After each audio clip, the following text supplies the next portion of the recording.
guys, so we are looking at this AP free response problem. And I don't remember which year this is from. Let me make sure I go onto my calligraphy pen. And the first question is based on this differential equation. They want us to create a slope field for the differential equation. And I think the easiest place to start with that is when y is equal to 0. Because if y is equal to 0, what does the numerator, I'm sorry, when y is equal, well, we'll start with y equals 0. If y is equal to 0, what's the numerator? Negative 1. So that'd be negative 1 over x squared, right? So that's what dy dx would be then. Okay, so the top's negative, and then the bottom is whatever x is squared, right? So we're talking about this line right here. So what if I did 1 squared on the bottom? What would that be? That'd be 1, right? Negative 1 over 1 is negative 1. So this slope right here is going to be negative 1. Well, this one over here has to be negative 1 as well, right? Because negative 1 squared is also 1. And then we got to check when x is equal to 2. So if I plug 2 in there, that's going to be negative 1/4. So I think that's going to be another negative slope, but it's going to be much less steep, maybe something like this. So that's the bottom row. And I kind of mistakenly said that's the easiest one. I think the next one's actually the easiest one. I'll do it in green. And that's when y is equal to 1. When y is equal to 1, what's the numerator? 0. And if the numerator is 0 and the bottom is not 0, they all have to be 0. So this is, I think, the easiest row. So those are all 0 slopes. And then I'll do this last one when when y is equal to 2. So these are all zeros. These are all zeros. And then the last one is going to be, of course, when y is equal to 2. And you basically get the same thing we did at the beginning, except now instead of them all being negative, this is dx and this is dy. Instead of all these being negative, they're all going to be positive. So this is going to be a slope of positive 1, a slope of positive 1, and then a slope of 1/4. Now, just to let you know the scoring of this problem, the scoring is 2 points. This was out of 2 points on that particular AP exam. You get 1 point for the 0 slopes. So if you had all 3 of these as 0 slopes, you would have got a point. And then the second point is all the others.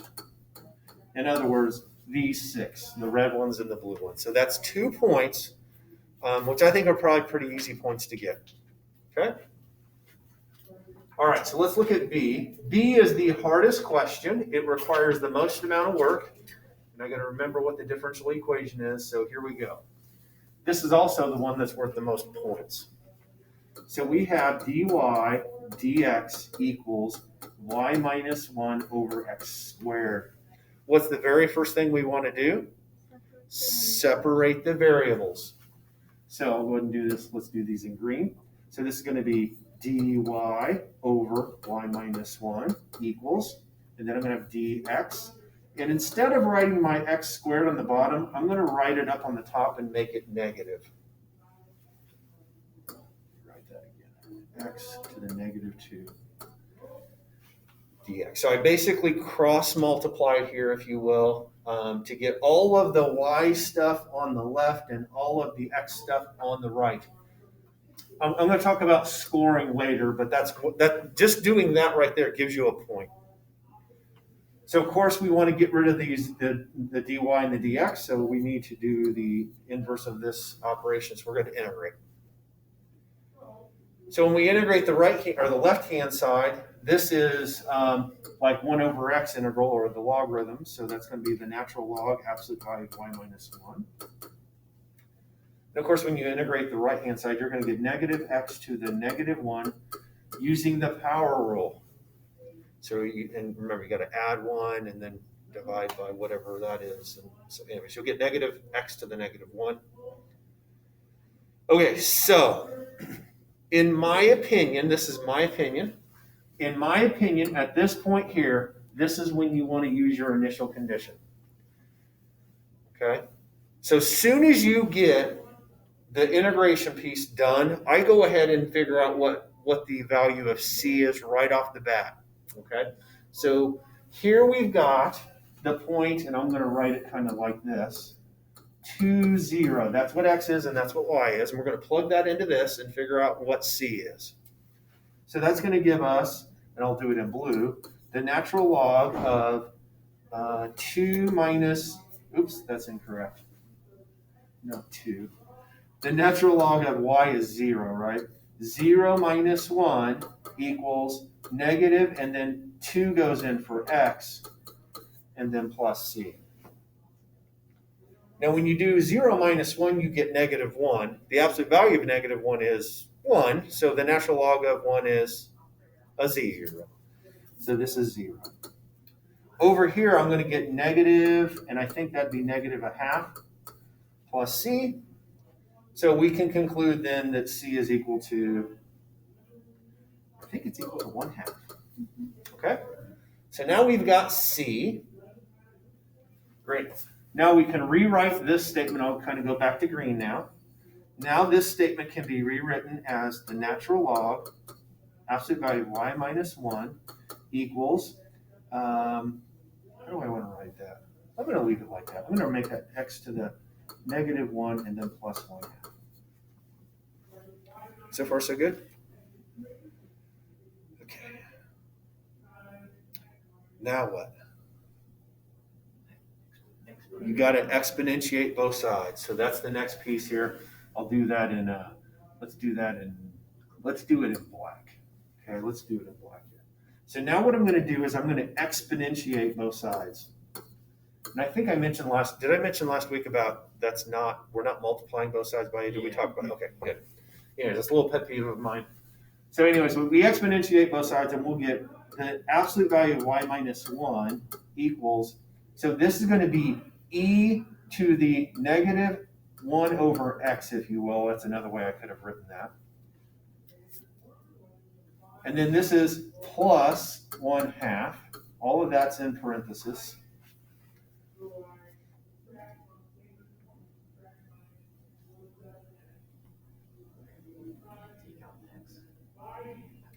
So there's a couple of things we can do at this point. If you want, we can, since this is an addition, I can make this into a product of two things, or I can actually just kind of leave it alone. And I can go ahead and say, well, I got to get rid of the absolute value though, don't I? So this is going to become y minus 1, and then this is going to have to become plus or minus e to the, and maybe I'll just write it this way. Maybe I'll do 1/2 like this. I just took the 1/2 and the minus 1 over x, switched those around. And then, of course, the last step here, and I'm going to leave, I'm going to add 1 to the other side, right? And I'm going to leave a space here. And now the question is, should I put a plus or a minus in the middle? Very important question, and I'll give you a hint. Be a plus because yeah. So look at this right here. Look at the initial condition. When I put x equals 2 in there, I've got to get 0 out, right? So which one of those is going to work? So let's just do I think the wrong thing is to do plus, isn't it? Is plus going to be the wrong thing to do here? Yes, I think so. Let's pretend that you put plus right here. And I'm going to fix this. I'm going to undo that plus and just say. So let's say you did plus. So if I put 2 in here for x, what does y have to become? 0, right? So 2, 0 has to work for this. If I put 2 right there, that's going to be 1/2 minus 1/2, which is 0, right? So it's going to be e to the 0, which is 1, and then there'd be 1 plus 1, which is not a 0, right? So that's why it's not plus. So what I'm going to do now is I'm going to undo what I just did there, hopefully. Ooh, I'm going to leave it right like that. It's minus. This is, and let me make sure I read this correctly here. It says find the particular solution. Yeah, we've done that. So I can basically conclude here, So I can conclude here that we've got f of x equals 1 minus e to the 1/2 minus 1 over x. That's one way you could write your answer, okay? So there's the answer that we want. I'm going to make a little box around it just to emphasize that that's my answer. Okay, so let's talk about the scoring of this one, and I'm going to do a different color if I can, maybe. let's do like this turquoise color here. Okay, so how are we going to score this guy? All right, so the top one was out of 2, and I already know the last one's out of 1. So this is out of 6 points is this problem. Just this part right here is 6 points. So here's what you get. You get 1 point for the separation of variables. Just separating the variables, you get a point. That's an easy point. Step 2, or point 2. Let me write it this way. I'll write 1 point here. 1 point for getting that antiderivative. You get 1 point for the other antiderivative. You get 1 point for putting plus C. You guys remember last year when I met you on those facts quizzes, if you didn't put the plus C, I'd mark. So, but I trained you guys, so hopefully you didn't miss that. So by the way, we're up to 4. By the way, would you agree those are pretty easy 4 points on this? Now, the last 2 points are actually kind of difficult to get, but I claim the next one's not too difficult either. The next point is that you use the initial condition. Now, that's what they claim, and I'm going to cheat here a little bit and show you the answers here on the next page, but this is exactly what it says. It says uses the initial condition. Now, it doesn't say that it uses the initial condition correctly. So I think, now I could be wrong because I didn't sit in on the grading of this. As long as you put the 2 and the 0 in this step right here that you did correctly, you would get that point as well. So even if you screwed up and maybe didn't get the 1/2, I think they might give you the point. The hardest point, though, is the last point. The last point, to get the last point, you have to get this. So that's the last point. Now, I want to stop here for a second. So that's 6 points altogether, right? And by the way, how many points were up here? 2. Now, honestly, up to, let's just say even right here, you could have got 2, and then you could have got 3, 4, 5, 6. Even if you didn't get the C, 6 points out of 9 is not shabby on an AP exam free response problem. Does that make sense? So what I'm trying to encourage you is, even if you can't get the answer worked out perfectly, you can still get a lot of points. All right. So let's go ahead and finish this up then. I'm actually going to do the rest of this over here on the right-hand side. Let's do it in red. The final part here, part C, which is only 1 point, it says find the limit as x goes to infinity of f of x. In other words, they want us to do the limit as x goes to infinity of, and I think it was it 1 minus e to the 1/2 minus 1 over x? Did I write that correctly? Is that what we have for our f of x at the bottom? Yeah.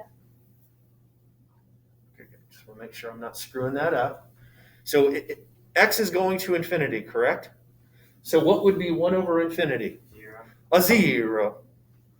So that means that this is going to be the limit as x goes to infinity of 1 minus e to the 1. And I'm not really quite sure why I'm writing this because I just said it.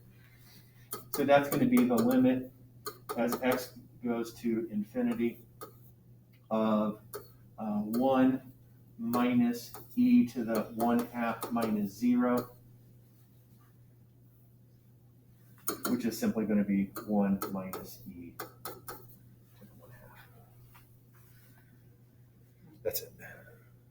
I mean, you could get, you could maybe write it like this. That might look nice. Square root of e.